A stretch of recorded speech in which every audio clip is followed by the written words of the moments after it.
Ladies and gentlemen, it's my job to try and persuade you, together with my colleague, Dr. Harjun Chang, of the truth of this proposition that there is too much maths and too little history in economics as it's currently taught and conceived.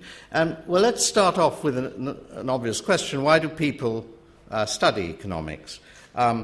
Basically to understand how economies work. And there are two different ways of understanding that. I mean, there's maths and there's history. And they stand at opposite poles in terms of epistemology. Let's take maths first.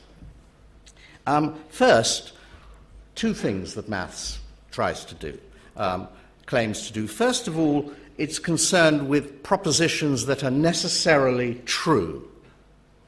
That is, it's a branch of logic. But secondly, maths is concerned with propositions that can be proved. And economists really endorse maths in the second sense, that is, for generating provable propositions. But because the social system to which they apply maths is so complex, too complex to obtain reliable proofs, they're tempted by the first, or what I would call the Platonic view of the subject. And throughout the history of economics, one can find economists praising maths as the pathway to rigorous and elegant laws, akin, as one famous economist said, akin to the laws of celestial mechanics. And this powerful temptation, Platonic temptation, was very well summarized by Nobel Prize winner Paul Krugman when he wrote this after the crash of 2008-2009. The economics profession went astray because economists, as a group, mistook beauty clad in impressive-sounding mathematics for truth. Economists fell in love with the old idealized vision of an economy in which rational individuals interact in perfect markets, this time gussied up with fancy mathematics. It's an old vision, gussied up with fancy maths. And this insidious drift towards Platonism explains something it's particularly, you can find it in the work of Bob Lucas, explains something which a number of people have noticed, and that is the strong normative thrust of mathematical economics. Now, an economic model is not like that like a model of an aeroplane, that is reality in a miniaturized form. It approaches reality by way of assumptions. An assumption is said to be chosen for its purchase on reality, but in fact, more usually, assumptions are selected because of their convenience, typically to make possible the solution of an equation by excluding extraneous elements. But these acts of exclusion are choices, one's always got to remember that, which define the problem of interest or direct the inquiry along certain paths. That is, they reflect the values of the economist. As soon as you get into an assumption-based mathematical modeling, you are actually inserting the problems you think are important and also inserting your view on how they ought to be discussed and excluding other views on how they ought to be discussed.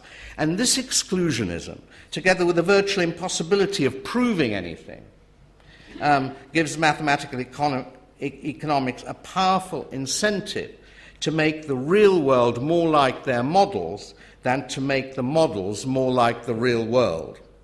So there's one very, very important bias in mathematical economics. What then is the role of history in economics? I would argue that the role of history is that of a reality check.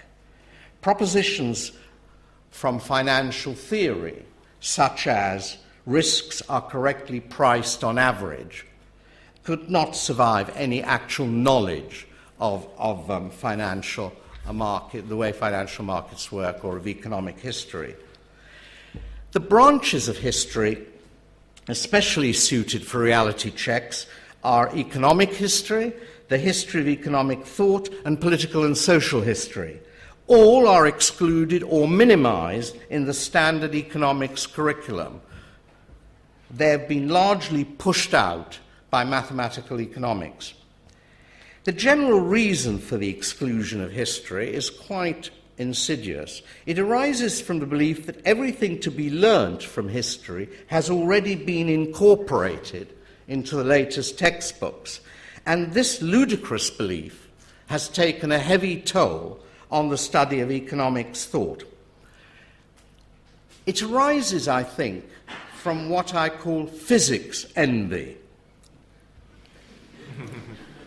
an affliction to which many economists are prone. Economics wants to be a hard science.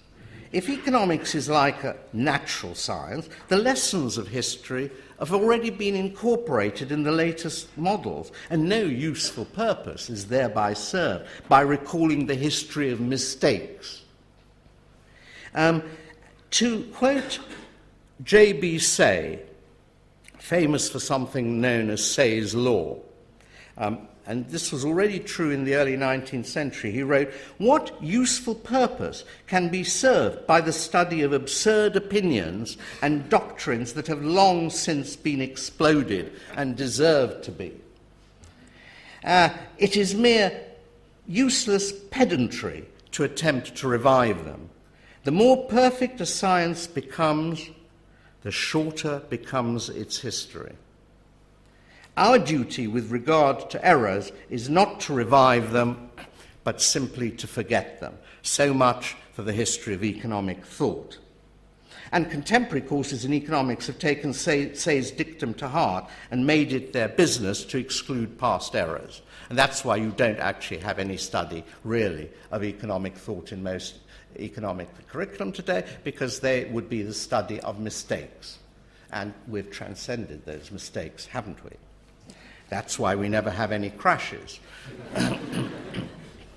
Now, but the point of studying history of economic thought is precisely to realize that the important debates in economics have never been resolved and continue to vex us today. Is the quantity theory of money true? Is it true that state spending is inherently wasteful?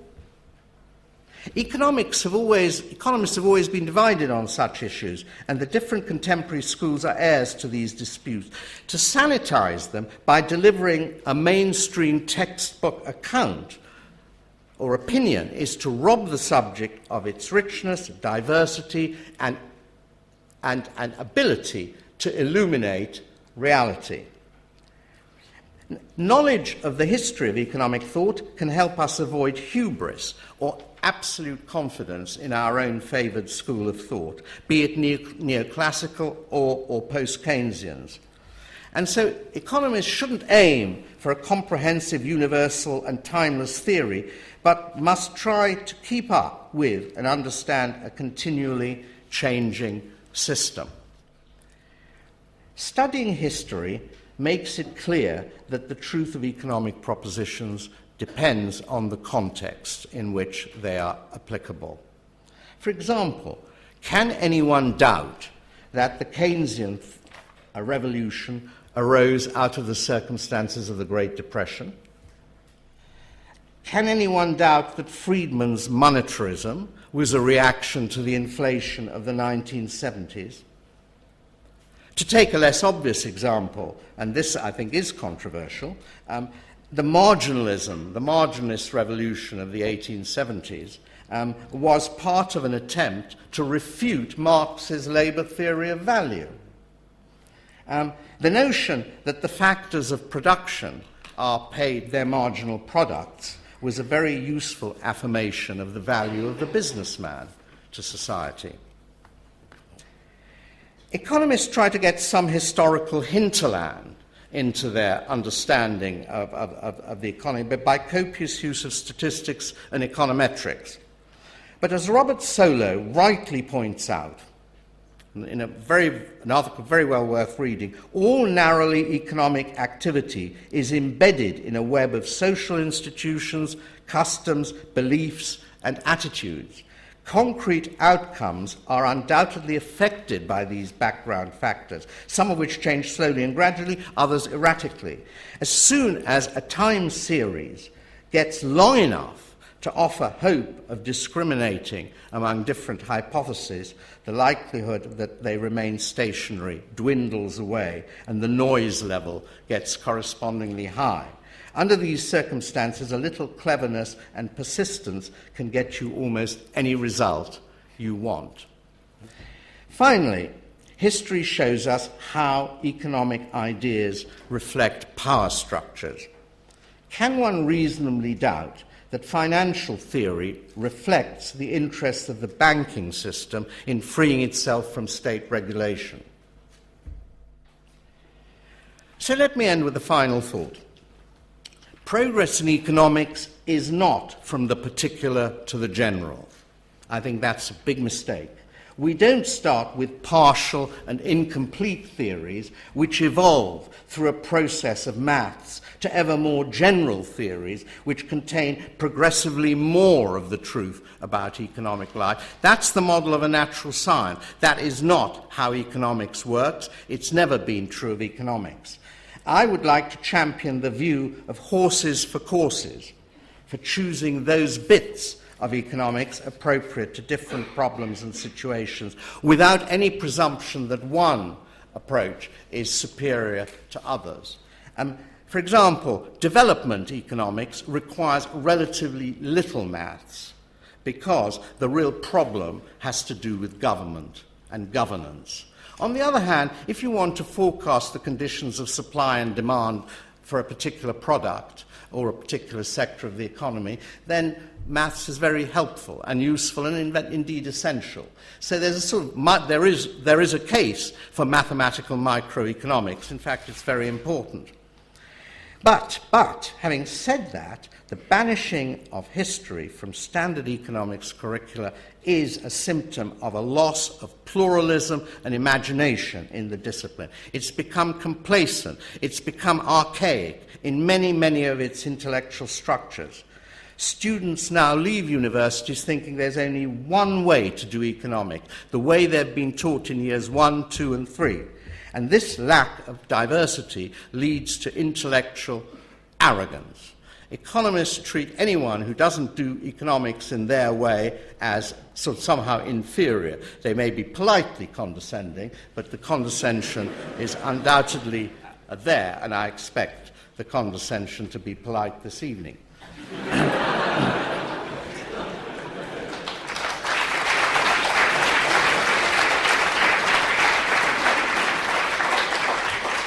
Awareness of the past should make our discipline less arrogant and more useful. Thank you.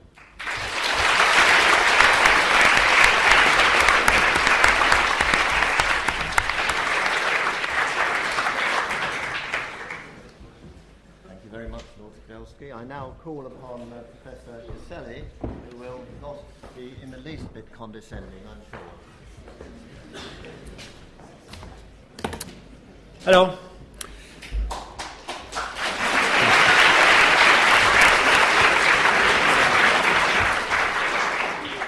All right, so I don't know if there is too much math in economics. Maybe there is too much. Maybe there is too little. I think, as a starting point, I think maybe the most useful thing I can do is to try to tell you what math is for me as an economist and how I use it, because I use it, and why I use it. So what do I do? Well, it usually starts, or actually not usually, always starts with observations. Okay, always are on the lookout for facts that are perhaps a little puzzling, a little difficult to understand, hopefully important to understand. Stuff happens.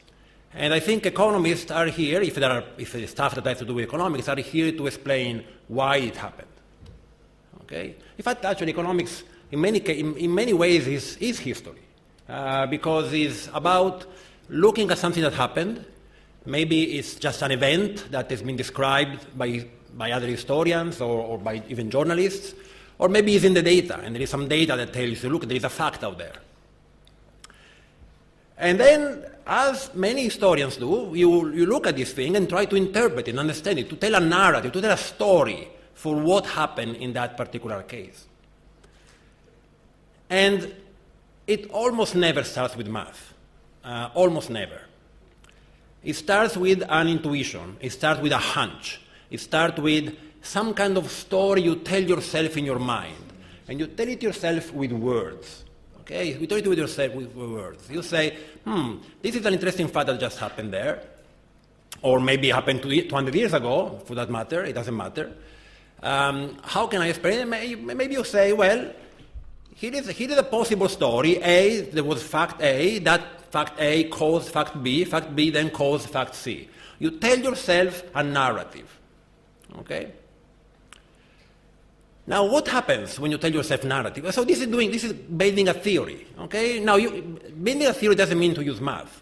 Okay? You can build verbal theories. Sociologists have theories. Historians have theories. Every time you explain something, that's a theory. You're making a theory. But one thing that I think any theory should have, whether it's verbally expressed or whether expressed with math, it should be logically consistent. It should hang together. You should not miss things. You should not draw the wrong conclusions. You should not be led astray. So why is math useful for me?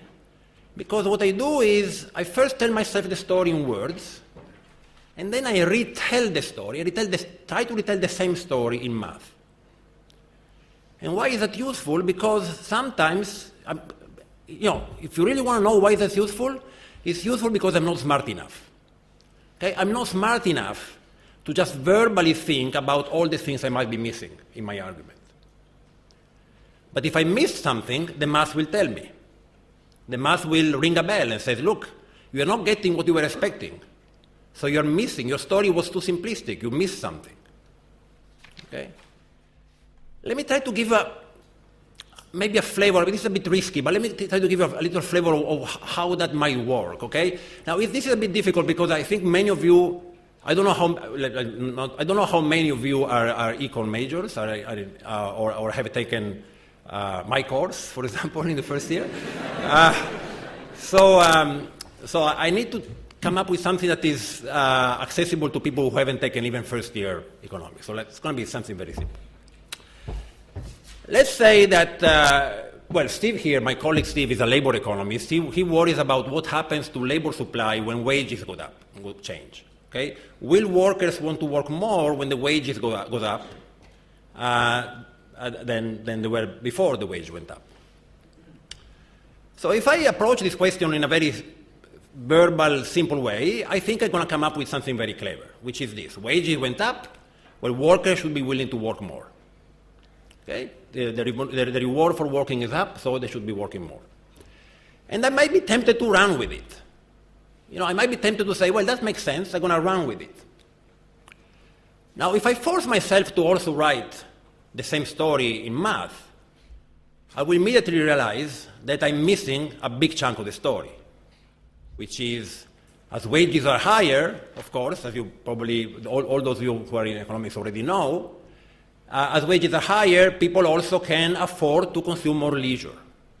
And so actually, the effect of wages increases on labor supply could be an increase or a reduction. But I think you can see how I might have gotten too excited by my wages goes up, so labor supply goes up, and stop there. If I force myself to retell the story in math, I'm going to catch that mistake. So that's one way I use math. I use it as a thinking tool. I use it to catch mistakes in my reasoning. Now, let me be very clear. And this is where the point about you almost never start with the math is important.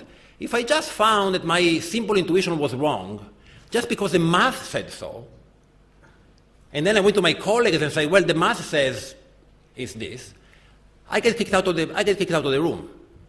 I need to go back and understand, again, in words, what the math is telling me. Okay, why was I wrong? What did I miss? And if it's just the math telling that, and there is no intuition, there is no reasoning, there is no way of rationalizing verbally what you have found with the math, then that's not good economics. Okay, so it's a double narrative. There are two narratives reinforcing each other. There is a verbal narrative and there is a mathematical narrative. The mathematical narrative keeps you on your toes, but the verbal narrative ultimately was most important. Which is why, when we teach economics, I mean, those of you who took my course, you know that I don't use any math. I believe that I can teach most of what's important in economics without any math. But I wouldn't necessarily have believed it if I hadn't checked the reasoning with math before. But then, once I've checked it, I can rely on the verbal version of it and just go with it. So that's one way I use math, as a thinking tool. Now, there is another way of using math, which I think is more and more important, especially in my field, with much macroeconomics, which I think is becoming more and more important because it works very well with computers. And that is precisely to do what one of the proponents of the proposition just told you that you cannot do with math, which is to deal with complexity. I think it's completely the contrary. I think math is a wonderful tool that allows us to deal with things that even people smarter than me cannot deal with because they're too complex. Okay, so think about macroeconomics. Macroeconomics, there is some shock that occurs, maybe the government is doing austerity, the central banks is changing interest rates, and that affects the behavior of literally hundreds and hundreds of thousands of different agents, consumers, firms, other branches of governments, foreign agents. And the way these people respond to the changes in the economy will then trigger further responses from the other guys. So there are then second-round responses. The responses of firms affect the responses of consumers. The responses of consumers affect the responses of government. The responses of government affect the responses of firms. I don't know anyone who's smart enough to maybe Keynes was, but since then, I don't think there have been many people who are smart enough to kind of trace this incredibly complex web of reactions and counter-reactions. But if you think you have reasonable, and this is a big if, but that's not what we're talking about here, we're talking about math. If you think you have a reasonable description of how agents process information and act on that information, then you can use a mathematical formulation or representation of this, put it in a computer, and have create again a narrative of the responses to the economy. So that's the other of the two uses of math. So this is why math is important to me. This is why math is a critical tool in my toolkit. It's not the only one, it's not the main one. First of all, as I say, there is always thinking through it. But without the math, I would be like a plumber who has been taken away one tool, one of the many tools that he uses day to day. Let me make a couple of sort of kind of impromptu responses to what we just heard. Perhaps the biggest misconception that I think there is about economics, and it's not so much about math. And actually, let me first make a more general point. I think there is a lot of confusion between math and other potential shortcomings of economics. Okay? And if this debate was about some other potential shortcomings of economics, I might probably be on the side of those who criticize economics. So, for example, and I think already came up, very often the discussion of whether there is too much in economics gets mixed up with a discussion about whether the assumptions of economics are right or wrong, are realistic or unrealistic, or whether they should change over time. If that was a debate, I would be much more sympathetic, for example. I think there are huge problems in economics about the assumptions we make. For example, the assumptions about extreme forms of rationality that agents have, or the extreme forms about the information capacity of agents have. But that has nothing to do with math. You can have the wrong assumptions and be completely verbal, and you still get junk at the end. Okay? And you can have the wrong assumptions and be mathematical and get junk at the end. You can have the right assumptions and be verbal and get it right. You can have the right assumptions and be mathematical and get it right. It's very important to me that we separate the debate about whether the assumptions of economics are right. I think in many cases they are not. And the discussion of the methodology of mathematics, which is completely separate. Two more points. Another huge misconception about economics. This idea, which I don't know where it's coming from, that there is this just one overarching model and that we are all slave to this one model and we try to fit everything into that model. It's just not true. It's just not true. I don't need to share Krugman's opinion about economics. I don't think Krugman has been in a seminar room for many, many years.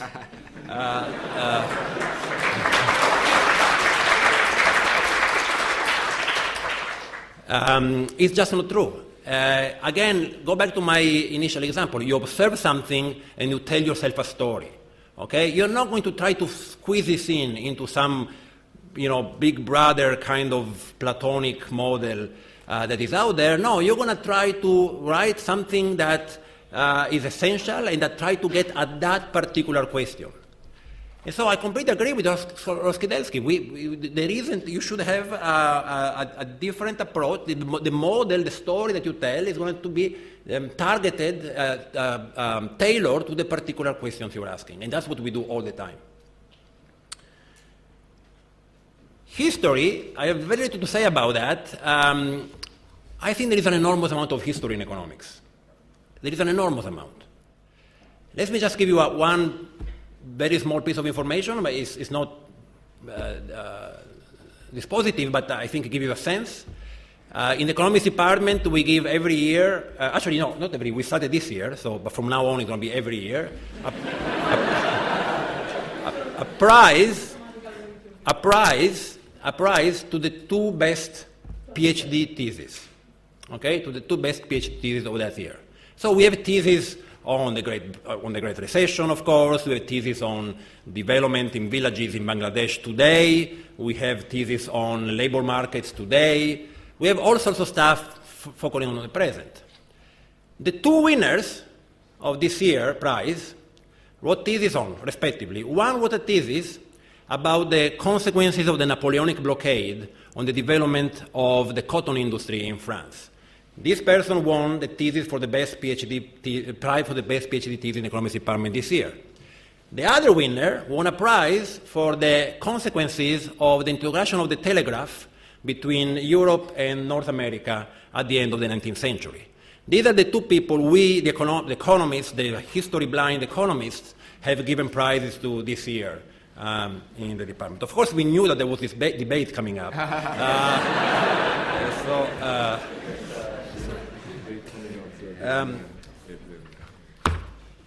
We're dealing with data all the time. We are constantly looking at data.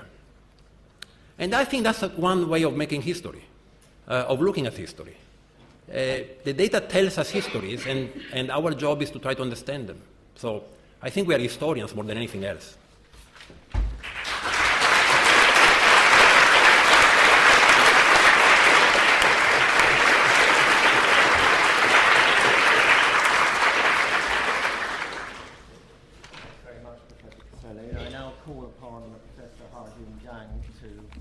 For the proposition, please.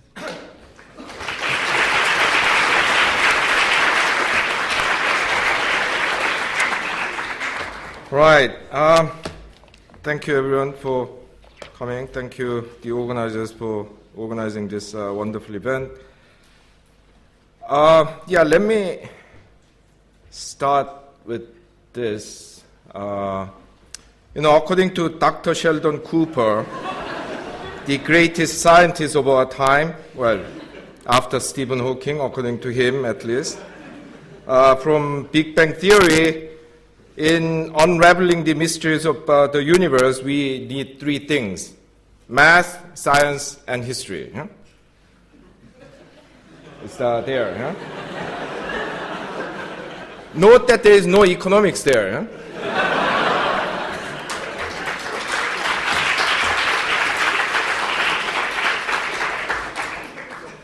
Well, of course, there are people who think history is a rather boring thing, studying which is rather useless. And in this movie, based on Alan Bennett's brilliant play, The History Boys, there's a character called Raj. It's this boy, played by young Russell Tovey, who is asked by his history teacher to define history. And he gives most succinct answer that many people might agree with, and it's just one fucking thing after another.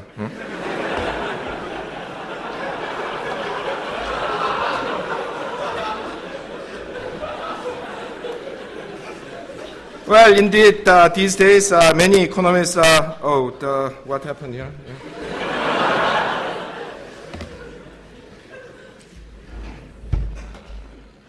Slideshow, where is the slideshow? Yeah. Of course, these days, many economists consider the study of history to be a rather low-grade intellectual pursuit on a par with train spotting, bird watching, and collecting Pokemon cards. No, seriously, I mean, it's beginning to slowly change, but let's face it, I mean, there is this perverse intellectual hierarchy in our profession in which the less... this is not moving. No. Scroll. Okay, so let's leave it at that. Yeah.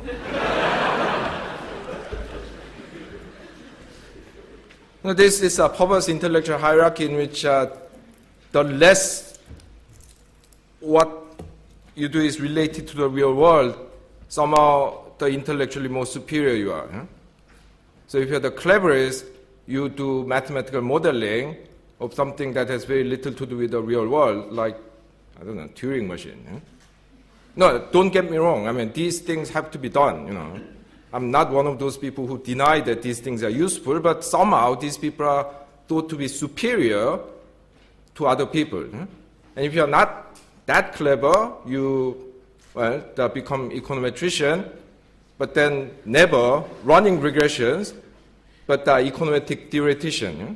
So ideally, you should have a PhD in statistical theory. Huh? If you're not that good, then you do macro. If you're not even that good, you become a development economist like I am. And if you're not even that good, then you become economic historian. Yeah? And if you are running around surveying factory managers, trying to understand how firms organize their production, there must be something wrong with you. No, this kind of intellectual hierarchy, unfortunately, exists in other fields, Many of you have watched the Big Bang Theory. Yeah? There's a clear hierarchy. Theoretical physicists, yeah? Experimental physicists, there's Sheldon and Leonard. Yeah? And then Howard, yeah? He only went to MIT and did engineering. Yeah? So he's like the scum. Yeah? So I'm not saying that economists are unique in this, but somehow we have developed this thinking that somehow abstract theories, mathematical modeling, that's useful, but I would argue that economists need to study history, they need to understand history, and they need to draw lessons from history. And I can think of at least 5 reasons for that. Well, first, very obvious but important point, history is where the present has come from. So without understanding the past well, we can understand the present well. Yeah? It's a very obvious proposition, but people often forget that. Yeah? Second, what people know about history, or rather what they think they know about history, affects the present and by implication the future by informing people's decisions, including how they, for example, build their models when they're economists. So despite the pretense that economists do not need to know anything about history in order to make the right policy recommendations, a lot of actually policy recommendations are backed up by historical examples. So free trade economies have the biggest the guns in their arsenal. Yeah? Britain and the United States became world economic superpower because they practiced free trade. Yeah? Well, there's nothing like spectacular real-life cases, successful or otherwise, in persuading the others of the wisdom of your policy recommendations. Yeah? So if you want to recommend anti-inflationary policy, you talk about Weimar Germany and Zimbabwe, yeah? Instead of, say, South Korea in the 1960s and 70s, where inflation rate was nearly 20%, but the economy grew fantastically. Yeah? So that people actually use these selective examples, and unfortunately, that this is very widespread. I cannot go into that, but basically, I have written quite a few books where, yeah, this is a commercial break. Where I show that this shouldn't be here, but I put it there by mistake. No, that has come later,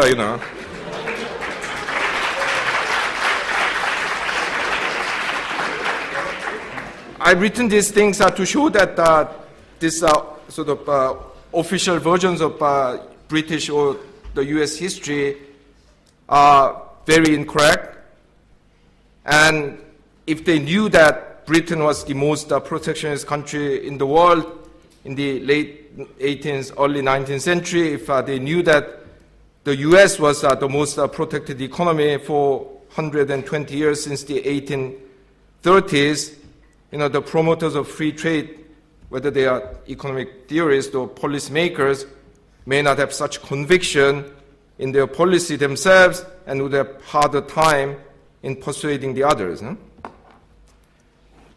Thirdly, I think the history is very useful in letting us question some taken for granted assumptions. Once again, if I tell you this, many of you would say, yeah, I knew that, but, this was never integrated into your kind of economics education. So, I'm still going to put it to you, lots of things that cannot be bought and sold today, human beings, labor service of children, government offices, used to be perfectly marketable.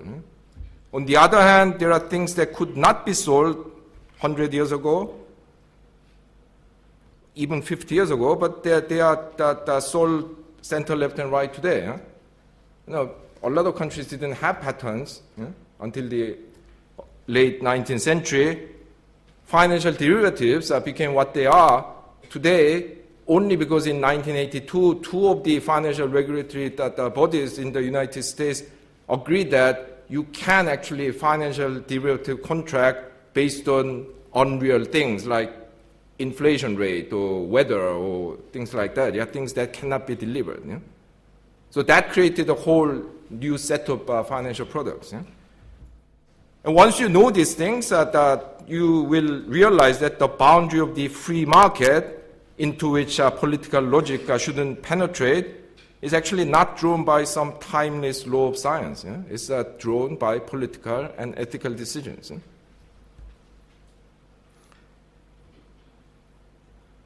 Another example, if you learned that the advanced capitalist economies grew the fastest in history between the 1950s and the 70s, the so-called golden age of capitalism, when there were a lot of and increasing regulations and high taxes, you will question today's accepted wisdom that the best way to generate growth is to cut taxes and red tapes.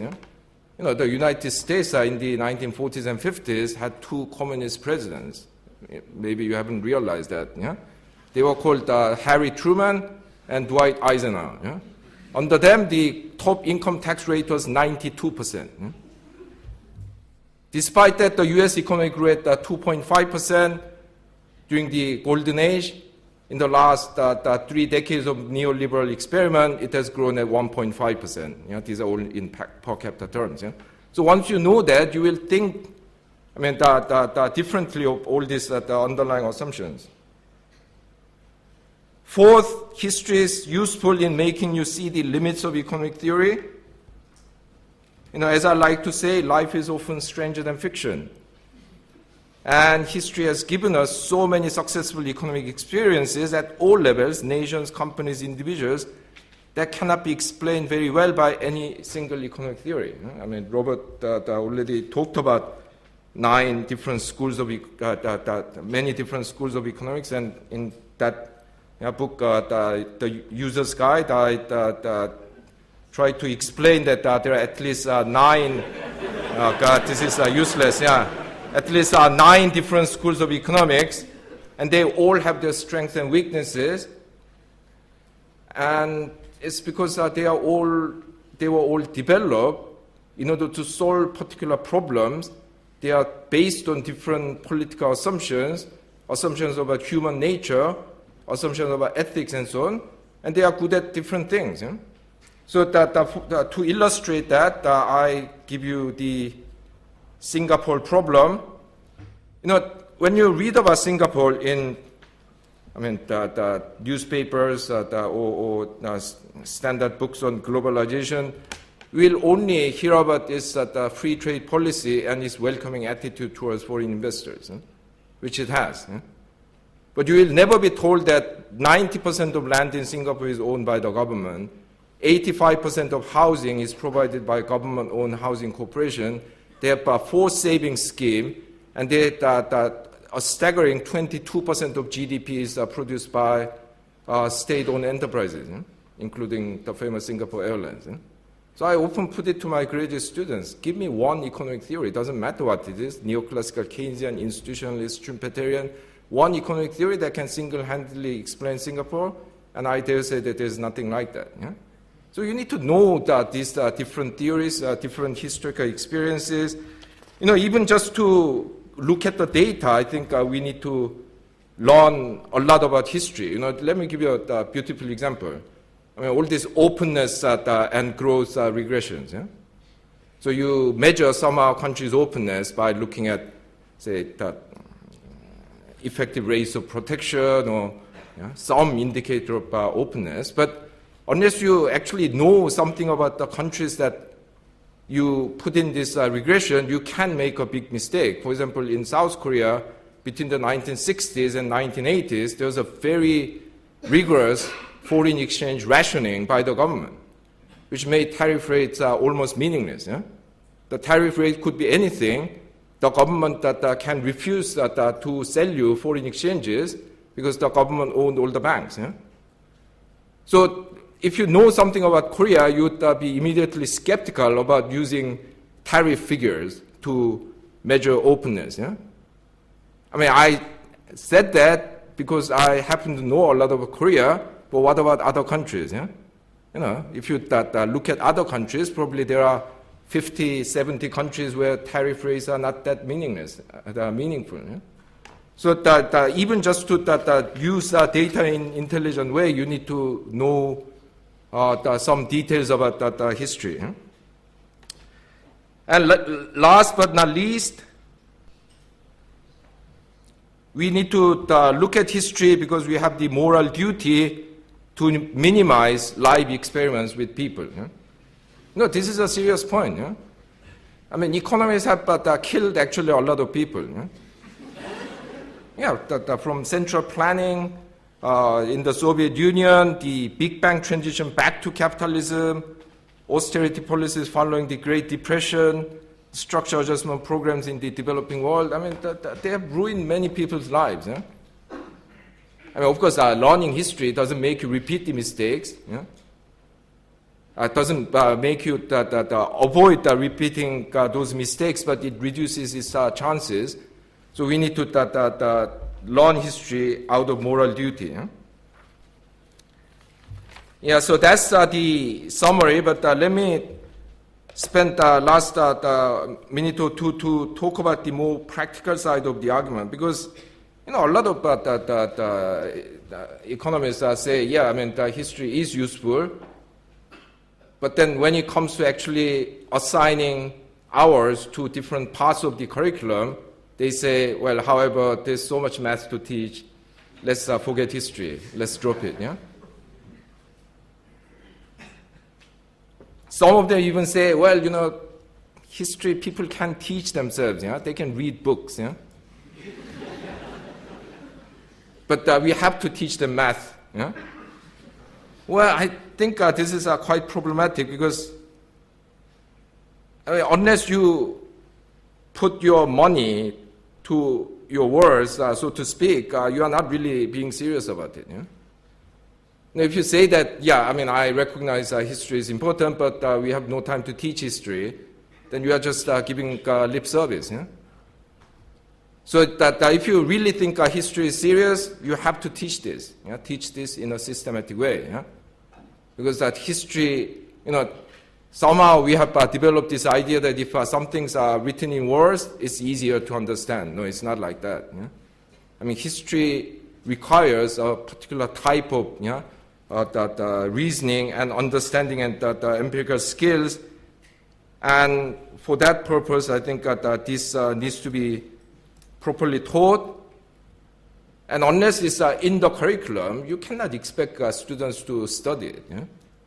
Let's face it, I mean, that your generation is already suffering from having to do 65 internships before you can even apply for a job. Yeah? You haven't got time. Yeah? So unless this becomes an important part of the curriculum, I think that you may want to study economic history or history of economic thought, but you won't be able to. Yeah? So let's leave it at that. Thank you.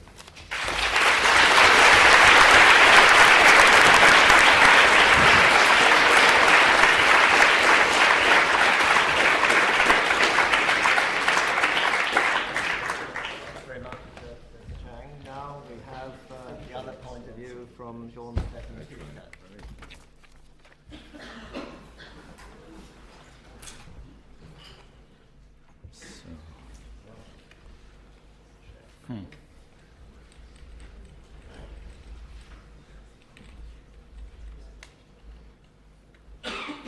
Not doing too well here. I'm definitely not going to be as funny as Hai-Yun Chang.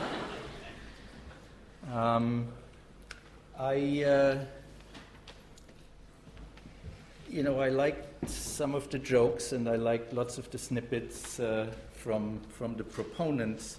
But lo and behold, when I was listening to you guys, I really didn't hear you talking about the field I'm working in and the academic discipline that's around me. Hai-Yun was talking about a hierarchy of fields within economics with the more mathematical, like mathematical economics and econometrics on top and development economics towards the bottom. So I brought this graph which has the Clark Medal winners by decade. The Clark Medal is a medal given by the American Economic Association. Used to be every 2 years, now it's every year, to what the profession in the US thinks is the best economist under the age of 40. So it's a pretty selective prize, actually more selective than the Nobel. And the blue ones were theorists, the yellow ones were people who were working with data, empirical people. The green ones are sort of empirical methodology. I didn't know exactly where to put them. We could, of course, argue how to classify particular individuals. But you can see in the last 5 years, in the 2010s, no single mathematical modeler has won the Clark Medal. In fact, one of the winners was a development economist, Esther Duflo, and you'd have to go back quite a bit before you find somebody actually, extremely mathematical. When I did this graph, I thought the math and the theory in economics used to be much more important. And I'm actually somewhat surprised that even among the early winners, a lot of them were very involved with looking at data and looking at evidence. This graph is another bit of evidence going along the same lines, that actually, if anything, theory, I think, in economics peaked around the 1980s. These are publications in what most of us consider the 3 top journals to publish in economics, and this is a classification of papers into theory and papers that look at data, the red ones versus the blue ones. So in the 1980s, about 2/3 of the best economics done or best economics that got published was theory, and now that's down to 1/3, and 2/3 is empirical work.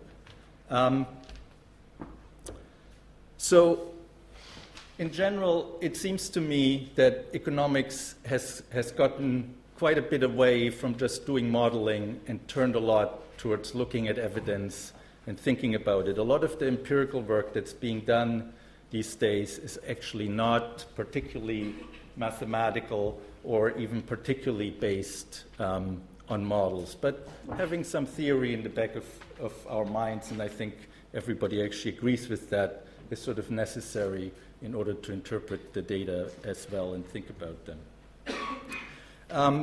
So the one point is that I think there's more empirical work and less theory in economics than you might think. I think the quality of the empirical work has also gone up, and empirical economics has actually delivered some important insights. I want to give you just a couple examples. One is a study by Marianne Bertrand and Sendhil Mullainathan. What they did is they mailed fake resumes to actual job adverts. And what they did is on the resumes were identical for the different jobs, but on some of the resumes they put names that were very white-sounding, and on others they put names that were very black-sounding. That's easy to do in the US because there's a big cultural divide between the races. On the white resumes, they got about callbacks for 10% of the resumes they sent out. For the blacks, they got only 6% of callbacks. So blacks need to send 50% more resumes before they get the same number of interviews. This work has been extremely influential. It's been widely replicated in other countries, in somewhat different settings, with different ethnic groups, with men versus women, and so forth. And in many instances has thrown up pretty convincing evidence that there's some discrimination in the job market. Now, you might have heard that very recently the Prime Minister announced that UCAS is actually going to remove names from university applications, and this is based on this research. Another aspect about this study that's interesting is that the methodology was not something these economists thought up by themselves. This idea of sort of sending two identical people who might look different, to buy a car or rent an apartment or get a mortgage or apply for a job, that was actually thought up by sociologists, and economists have learned it from them and then done their own wrinkles on this. The second example I want to give you is research on the minimum wage. There's been a lot of studies, particularly in the 1990s, on the effect of minimum wages and whether minimum wages destroy jobs. And lo and behold, a lot of that literature showed that either there are no employment losses or the employment losses are relatively small. Now, there's a big debate between those who find zero and those who find small, but lo and behold, the effects are small. And for policymakers, the differences that were found are probably not that important. Again, these studies have been fairly influential in policy, and probably the UK national minimum wage in 2000 was instituted partly because of these types of findings.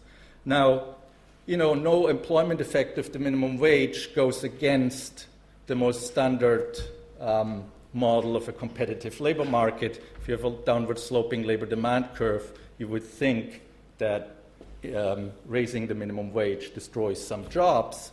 But certainly the theories we have are flexible enough to accommodate either a zero finding or even employment increases as well. You just need some frictions in the labor market where workers actually search for jobs. It's not that these findings are refuting existing models necessarily. Having the models in mind is useful because they do caution us that despite these findings are in circumstances where the minimum wages are fairly moderate, like in the US and the UK. That doesn't mean that you can raise the minimum wage to £15 or £20 and necessarily expect the same benign effects. So, to me, really, a lot of economics is fairly applied, fairly in tune what's going on in the world, policy relevant, and that doesn't sort of seem to chime with the description that we hear from the critics of the discipline. So, if economics is not doing so badly, why is the image of economics so bad? I think the reason for that is that the teaching is not nearly as good as the research. What?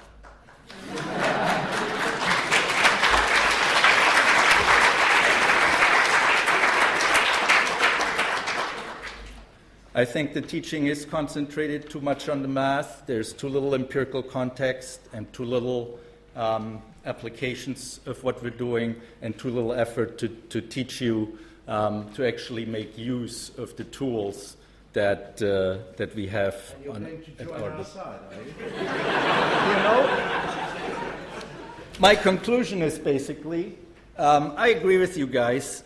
There should be there should be fewer models. There should be less math. Now, I would say on the margin, not wholesale. You know, I don't think we should throw out all the math and all the models. I think in the way that Francesco has described them, they're actually quite useful.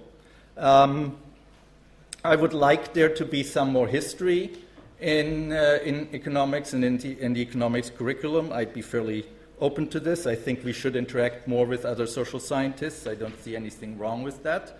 On the other hand, I'm skeptical that all of this is sort of going to lead to some grand transformation of economics, and all of a sudden it's going to be this wonderful, very different animal. At the end of the day, we're social science. We're dealing with complex social interactions, and it's just very difficult questions. There are no easy answers, and I doubt that just by having more interactions, I think it's fruitful, but I don't think it's going to be revolutionary and all of a sudden economics is going to turn into something great and very different. I don't quite see that happening. Even now, I think economics is a pretty broad church. It's not just some free market, free traders who all want small government. There's the whole range from Joe Stiglitz to Danny Kahneman to Bob Lucas with very different views and very different ideas of what to do within the current framework of economics. So that's it for me.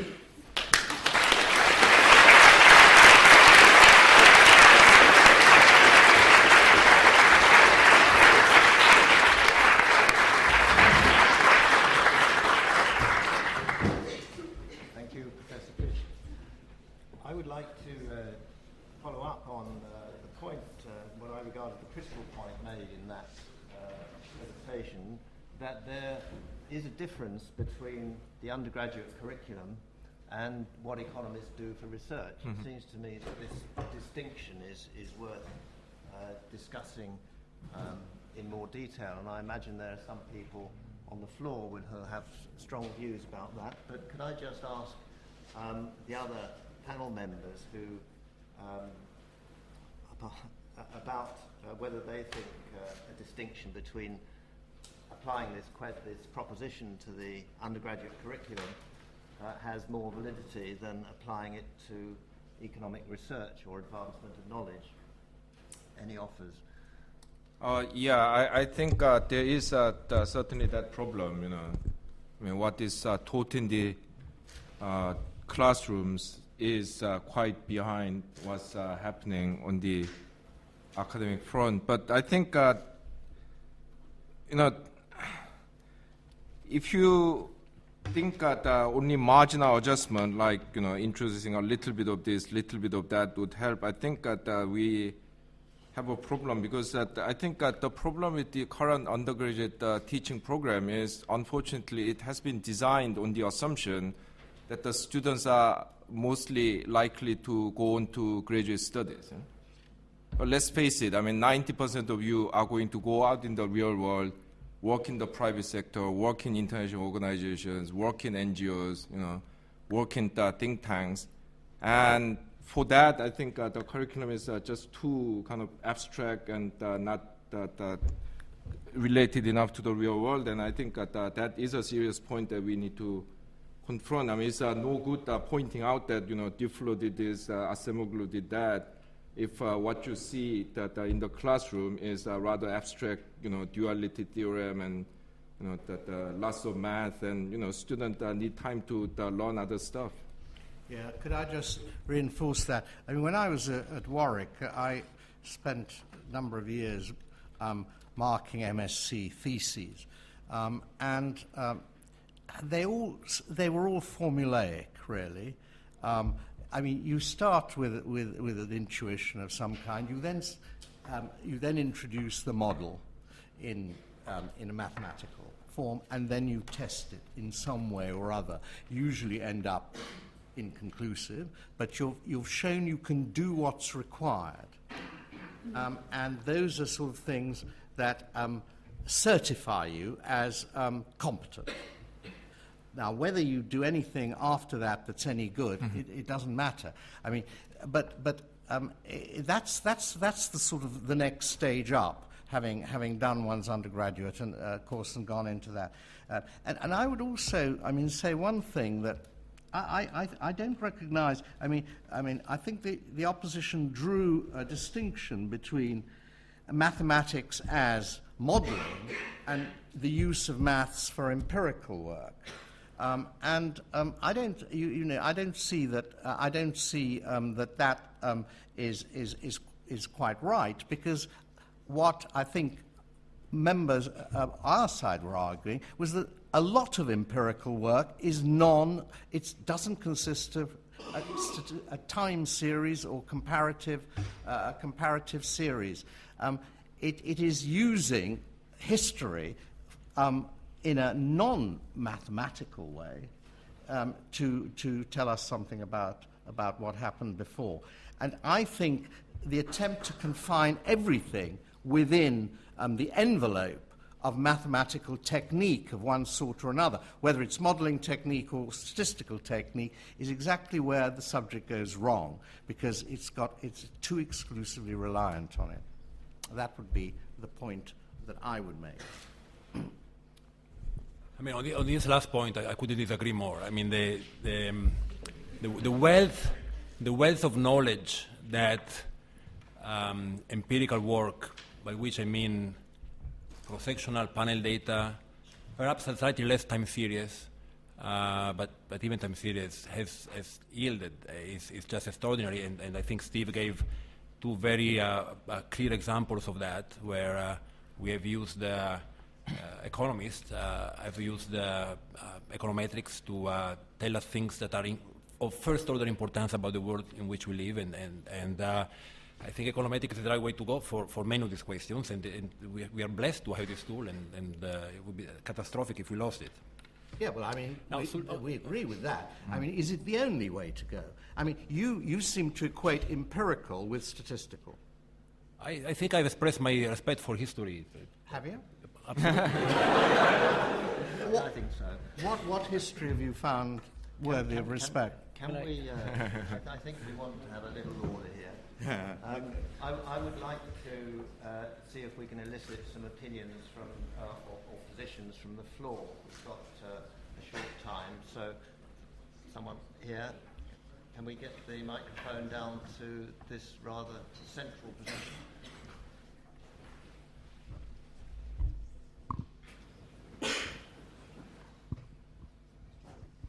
Hello.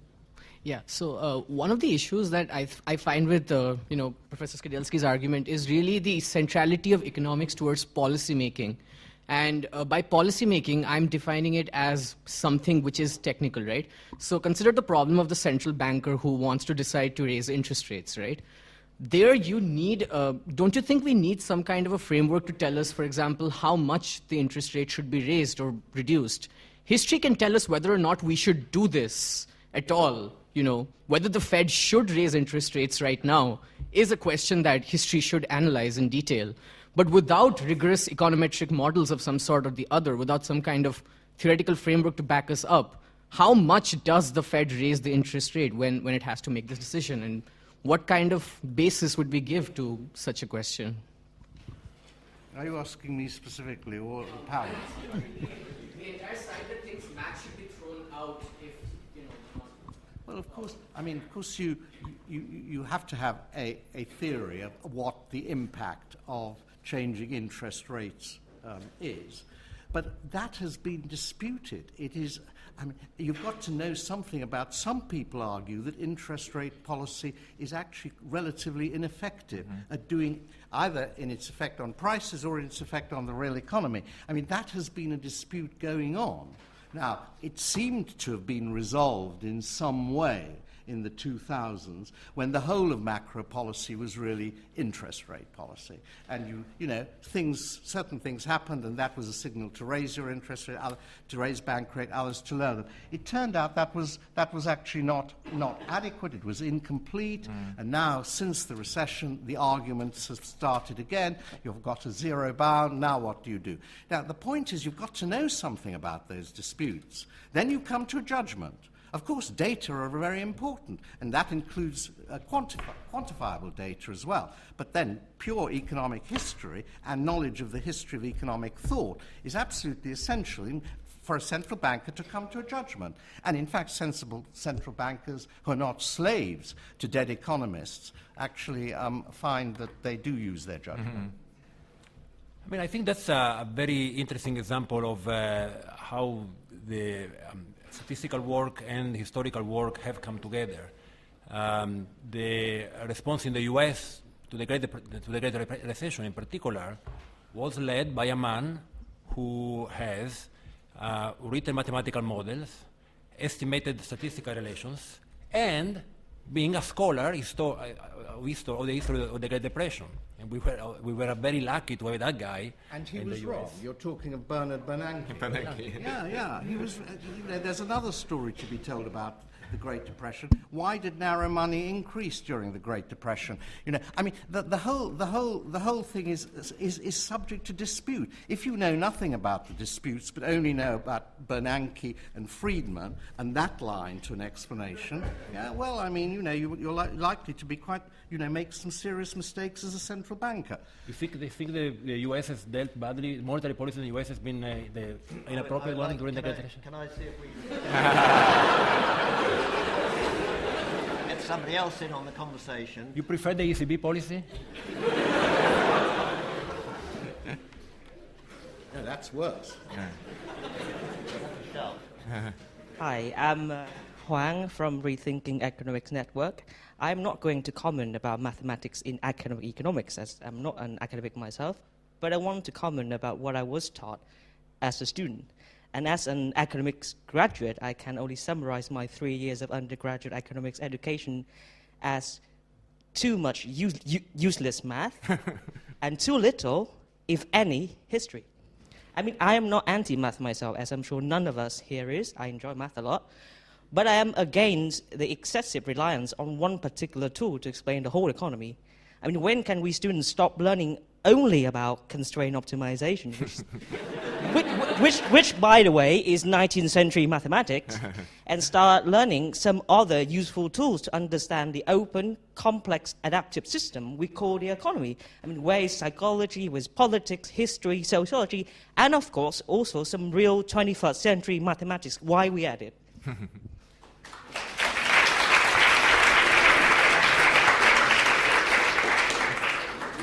That's a statement rather than a question. Yeah.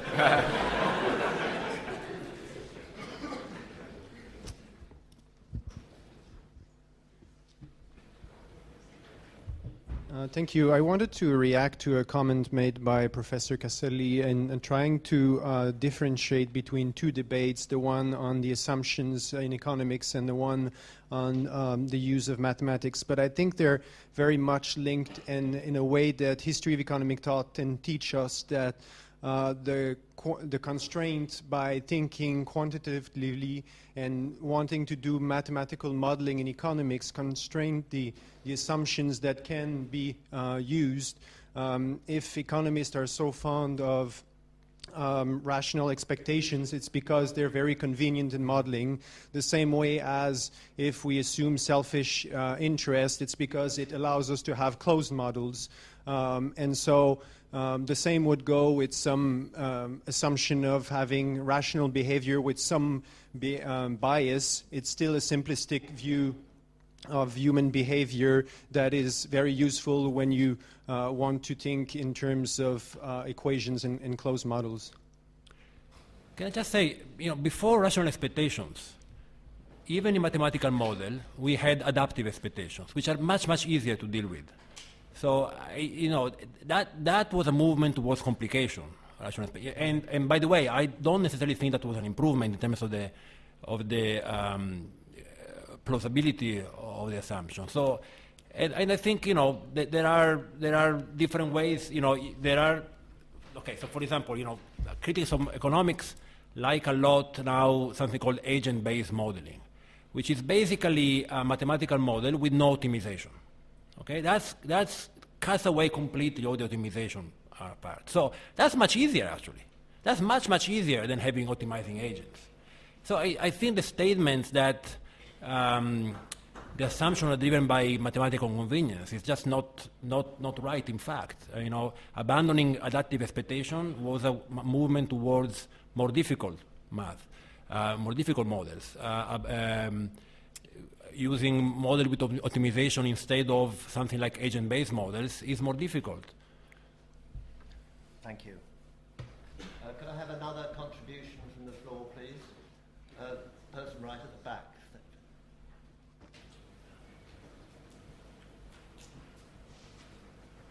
Yeah, hi. My question has to do with whether, if, say, we do introduce greater theoretical pluralism into the study of economics, and if we do study more history during economics, that it will probably change what the graduate economists know.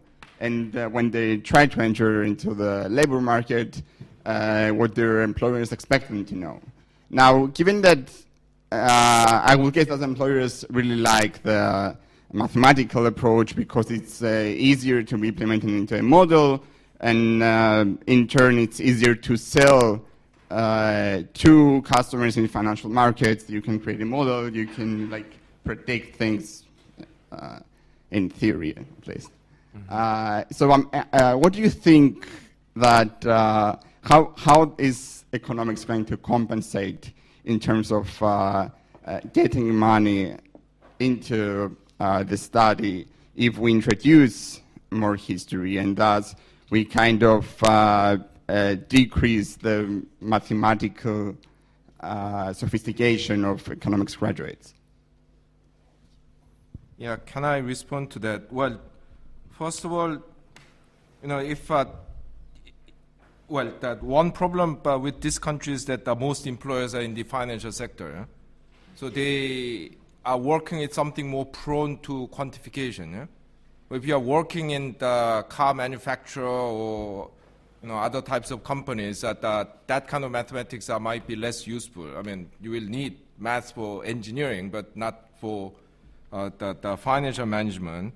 But more importantly, if they really want good mathematicians, why would they hire economists? No, because there are real mathematicians, there are physicists, there are engineers, and then we economists are like number 4, So we are 4th best mathematicians. Yeah? They don't necessarily want maths from us, because if they really want maths, they can hire real mathematicians. Yeah? So economists need to learn other things that in order to compete with those people. And I think that real-world employers actually find people with broader education. You know, I'm in Cambridge that also involved with the Center of Development Studies, and I mean we produce PhDs in development studies, which is interdisciplinary study, and those people have no problem in getting jobs in the private sector, in the World Bank, in the United Nations, because actually they know a bit more about the real world than your standard economists, and I think that can be a strength. So this curriculum change, yeah, it might need a kind of adjustment period because the employers are going to say, wow, these guys are different. Are they necessarily better, you know, more useful? But then after a while, I think they'll be persuaded. Thank you.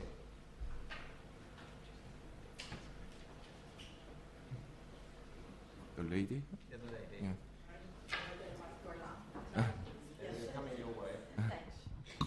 Judith Shapiro, LSE.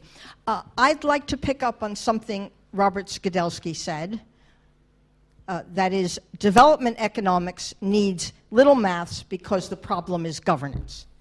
And that is exactly why I could not possibly support that side. I'd like your reactions to that, despite the fact that we've had agreement across the panel that we don't want 20th century economics, we want 21st century economics, and we want to bring it into the classroom, the seminar room, and the lecture room. And it's not just because they're colleagues of mine and I have to see them tomorrow and they're the best teachers we have at LSE.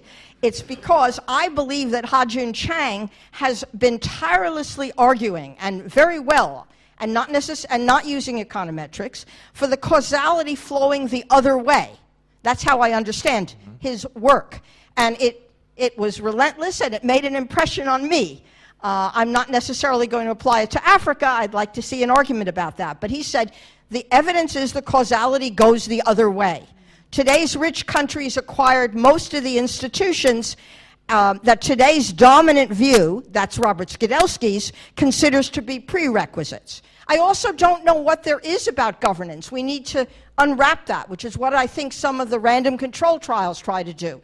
Is it political democracy? Because Singapore doesn't have political competition, but it doesn't have corruption on the other hand. Is corruption important? And that's where I think the kind of econometrics that Steve Pischke's books talk about and that is practiced is one of our ways forward. And I also then finally want to get your reaction on this question of not going from the particular to the general, because we haven't got very far with the general. So it would be very nice to see some of the particular where we drill down and find out, for example, one of the things that Francesco Caselli works on, the natural resource curse. What happens there? Not just is it a curse, but why? And I don't think we can do that without econometrics, but of course you need smart econometrics, you need arguments. The internet, which Ha-Joon Chang thinks is less important than the washing machine. I stand by this statement. Yes, okay. Let's have a debate about it, you and I, sometime. Okay, I shouldn't have got into that. Let me finish, because I want other people to do it, with that idea that I can't trust you with my curriculum, because I think you want, both of you, economics by assertion. And by the way, I don't think your assertions would then win. And I think evidence is very important, and not just models, but we need to test them. We'll never get a right answer, but at least we'll have a debate that's based on evidence, not on who has the toughest convictions, which, by the way, is one of the reasons we have 5 males up on the platform. Thanks.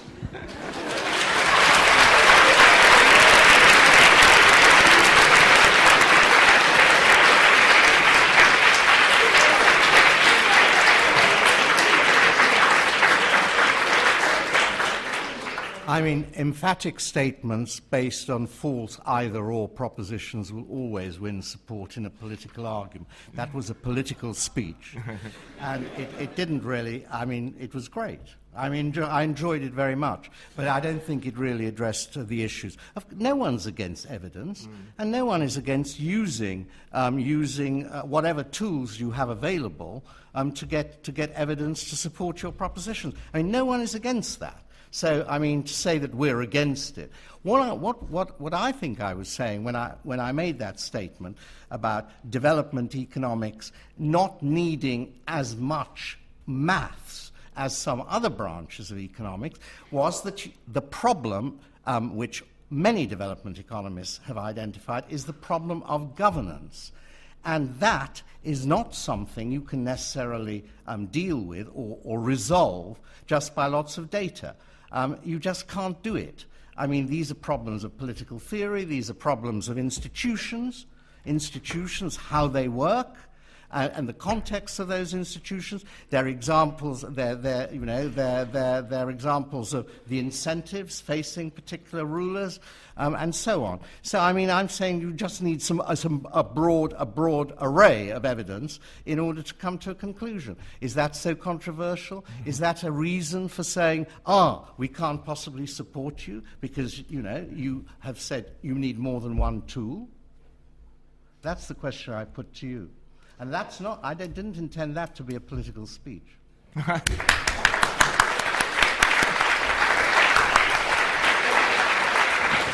may I just quickly add one point to that? Well, I think what counts as evidence depends on your theory. Yeah? So it's not totally independent from theory. So, I was once listening to a debate on radio on the alternative medicine, and this the standard kind of medical person was insisting that we need RCT to show that something works. And this the acupuncturist, he was British guy, pointed out that, well, actually in acupuncture there's no point in body where you can stick a random, the pin and have no effect. Yeah? Every point has effect. Yeah? So there's no kind of acupuncture equivalent to placebo. Yeah? So if you have that kind of philosophy, then the RCT doesn't necessarily establish evidence. So, well, what I'm saying is that basically you need different layers of evidence. Yes, you need cross-section econometrics. Yeah, you might need time series. You might need panel data. But then you need historiography. You need the anthropological approach. You need surveys, you need structured interviews, all these things need to work together to create that robust evidence. Unfortunately, we are these days saying, unless it's econometrics or RCT, it's not evidence. I find that very problematic. Yeah? Ayun, can you explain to me, how do the other methods resolve the acupuncture problem? No. That was just an illustration, but I already gave an example. But it was a bad illustration. No. How do your methods solve it? No, that was an illustration of how your theoretical position actually affects what you count as valid evidence. Yeah. So that was you can stick a needle anywhere and it does something, then it's very hard to figure out what acupuncture does. But sorry, what, can't you have some guys you don't stick a needle in, and then the guys stick a needle in? No, but then their bodies are different, that's the problem, yeah? No, but more seriously, these other evidence are necessary. I already gave you an example about Korea having this foreign exchange rationing by the government, which makes the tariff rate meaningless, yeah? So unless you know about how these different countries work, you don't understand, there were people in the 1980s running regressions trying to show that the share of spending on industrial subsidies as a proportion of GDP had negative or positive effect on the industrial performance. Yeah? Unfortunately, what they didn't understand was that in countries like Japan, industrial policy was not mainly conducted through subsidies as it was in Europe. Yeah? So if you don't know that evidence, you will treat Japan exactly as same as European countries, which creates a problem. Yeah? So you need those other knowledge to even to conduct intelligent econometrics investigation. But that's just saying better done academic work is better than poorly done work. That we can yeah. No, but what is better? I mean, yeah. There's a question on the end here.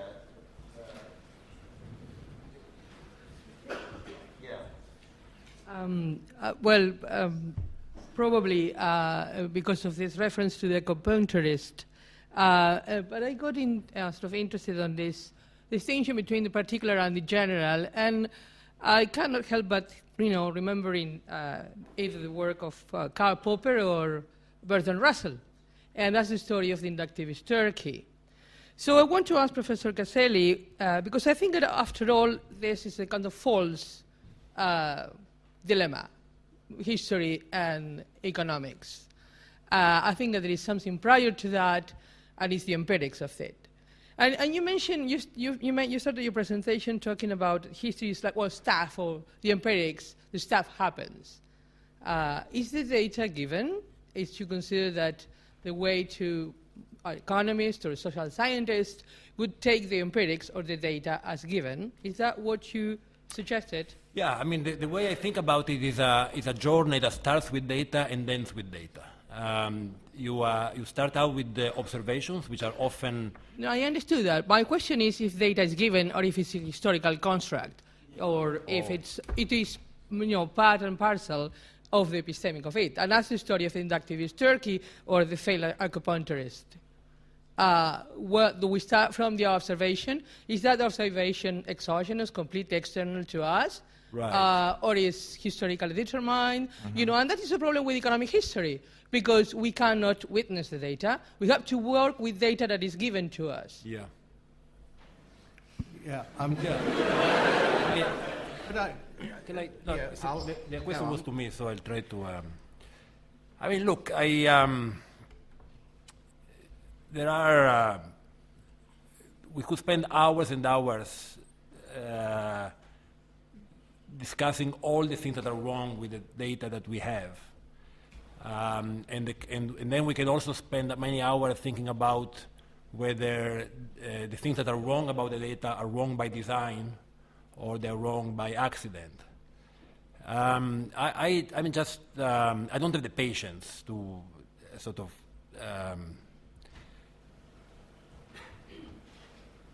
my hunch is that I'm a macroeconomist, so a lot of the data I work with is national accounts data. My hunch is that the national accountants do the best they can with enormous amount of problems, and they don't get it perfect. But I think there is information in the data they give us.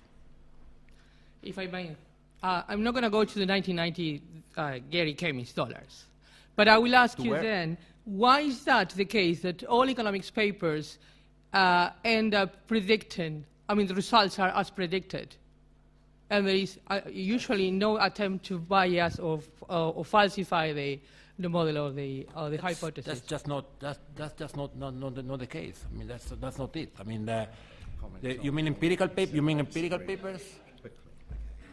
Yeah. That's not the case. I mean, there are lots of negative results. There are a lot of people who say the coefficient is zero. Get in. I mean, I think this illustrates a sort of point of important difference. You say economics starts with data and ends with data. I say it starts with theory and ends with theory. And none of the economic theories we are familiar with came out as a result of direct observation at all.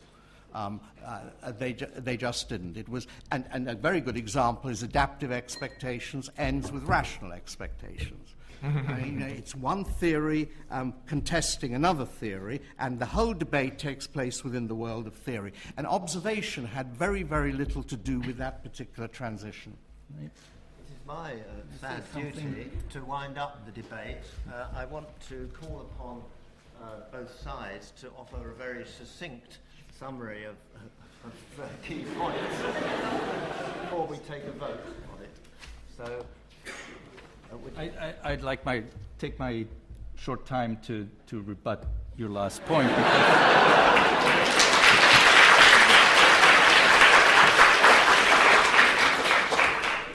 I just completely disagree. Probably the most fundamental change in economics in the past 30 years is behavioral economics. The way economists have started thinking about how people make decisions, what type of information they have, how they process it, what goes, what type of preferences they may have. And that came about largely because when economists in the 70s and 80s turned towards game theory, other people ran experiments in labs, again, something we didn't invent but picked up from the psychologists. And lo and behold, a lot of game theoretical simple results get rejected if you have people play it in the lab. So after a while, some economists get fed up with that, and they started thinking about different models. And that's been the biggest change in economics since I've been in the profession. And a large fraction of the work today does behavioral economics, tries to incorporate those insights into more mainstream modeling and so forth. So I think this view that economics is just theory, not responsive to evidence, it's just so false.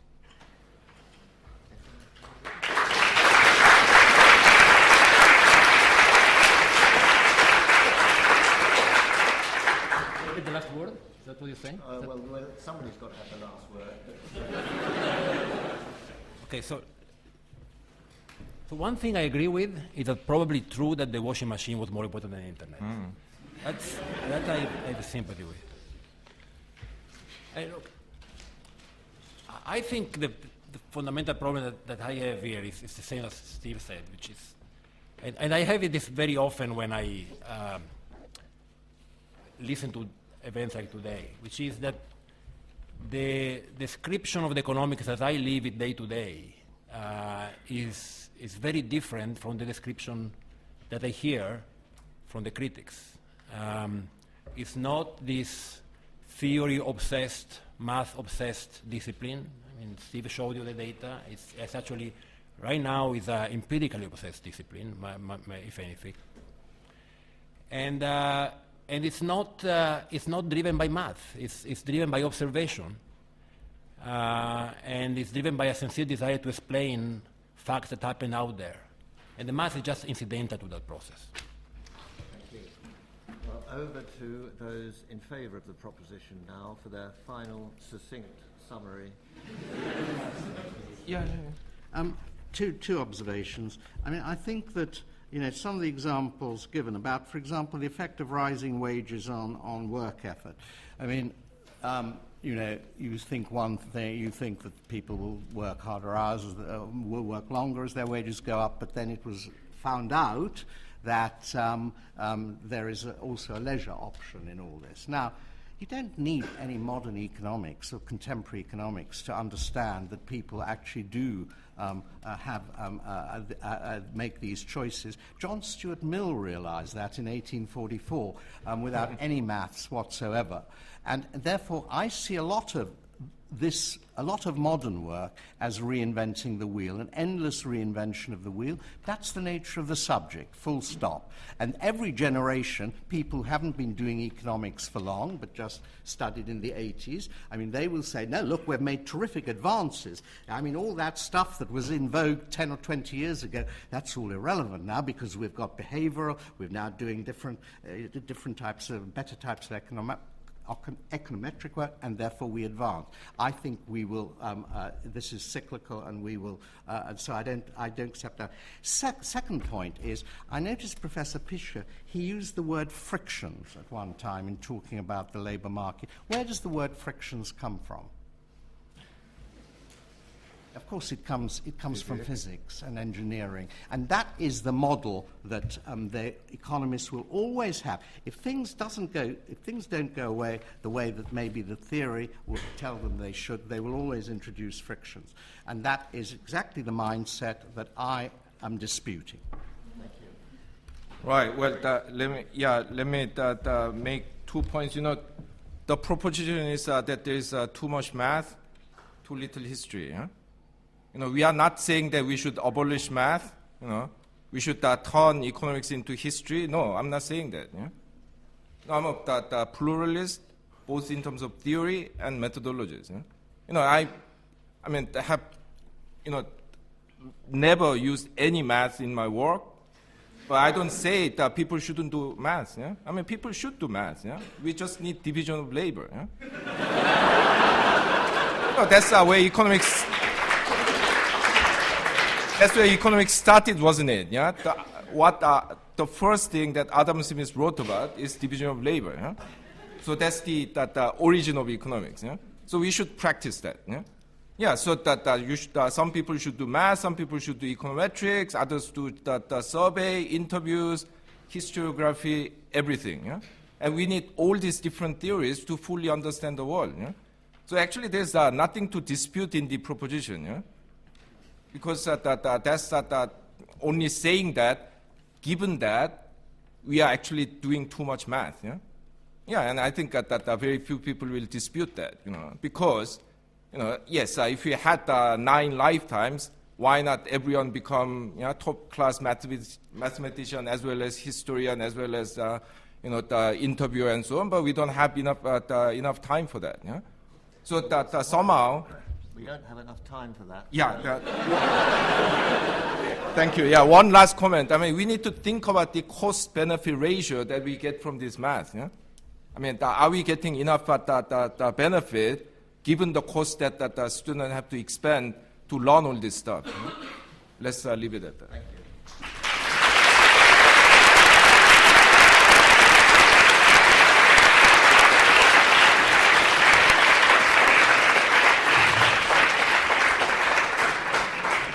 On my schedule, I'm required to deal with some voting. I'm not quite sure how, but would those who are in favour of the proposition too much maths and too little history raise their hands, and I'll count them.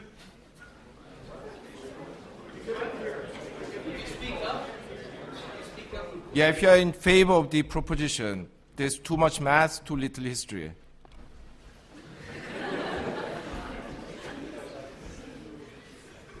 Well, after a quick count, I think we should consider those who are against the proposition.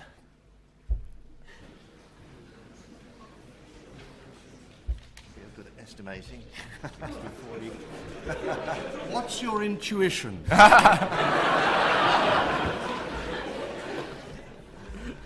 Well, I think it was a nice, clean fight, and I'm not sure the best side won, but we won't. I'll leave that to the students to make the announcement, I think. Thank you very much for coming. Thank you, speakers, for your...